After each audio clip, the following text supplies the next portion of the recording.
Hi sir, ito na po yung pinagawa ninyo. So ayan na po.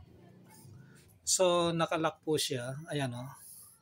Kabilaan, adjustable kung ano ang gusto, kung saan nyo gusto ipwesto. Luluwagan lang po yung set screw. Tapos hihigpitan ulit pagka na-adjust nyo na. So ayan po, ayan din po yung lock nyo. Para hindi naman kumalas yung crankshaft natin. Ayan o, ayan. Ayan. Pagkatapos ayan na po yung pwesto ng counterweight natin o yung flywheel natin. So ayan o, nasa gitna siya ng bracket. Ayan o. Oh.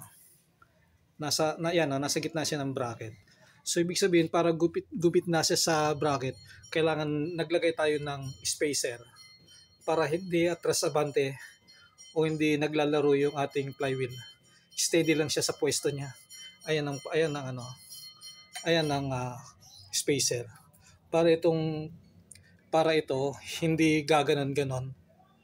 Ayan, para steady lang siya sa pwesto niya na nasa gitna ng U bracket.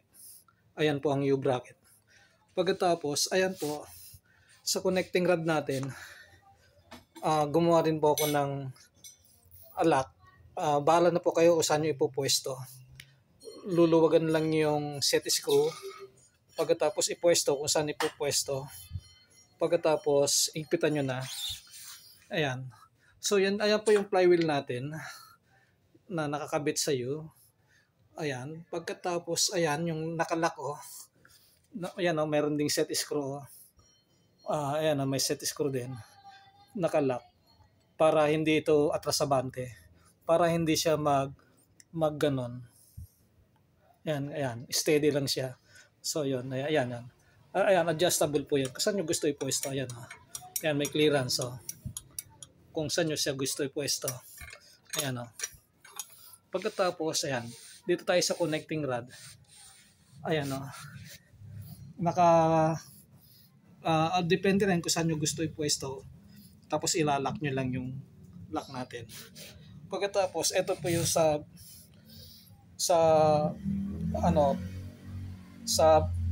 support ng pedal, yung bracket ng pedal. Hindi na siya nakakalas. Kung pag hinila ko ito, sumasama na yung support.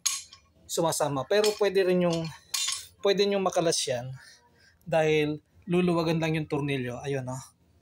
Ayan, yung tornilyo na yan. Pag naluwagan yung tornilyo na yan, itong pedal natin, kakalas na siya na hindi sasama yung support o yung bracket. Kabilaan po yan mga sir. Ayan o. Meron lang siyang tornilyo. Ayun o. Ayan yung tornilyo na yan. So kaya nakatornilyo lang. Kaya sumasama pag binuhat natin yung pedal, sumasama yung support o yung bracket. Kaya ngayon, kung ayaw nyo sumama yung support, aalisin lang po yung mga tornilyo na yan. Kakalas po yung flat washer. Hihiwalay na po itong pedal. Ayan po. So yan po ang kabuuan ng project natin na tinapos natin. Ayan po. Kumpleto na po.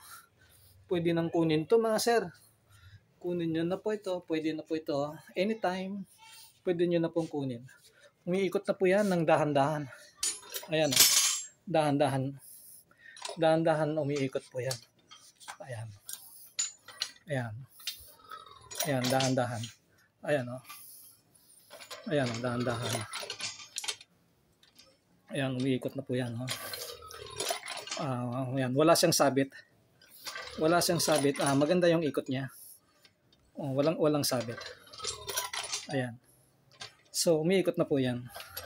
So, need lang po na i-steady natin yung pump at saka yung support. Ito. Need lang na may steady. May tornilyo. Need lang na may tornilyo bago magamit itong pedal. So, kailangan nakatornilyo po talaga yan. At saka ito, dapat naka-rigid na po ito. Nakakabit na po ito sa tubo. Pagka naka-steady na po yung pump at saka yung support ng pedal, naka-steady na rin.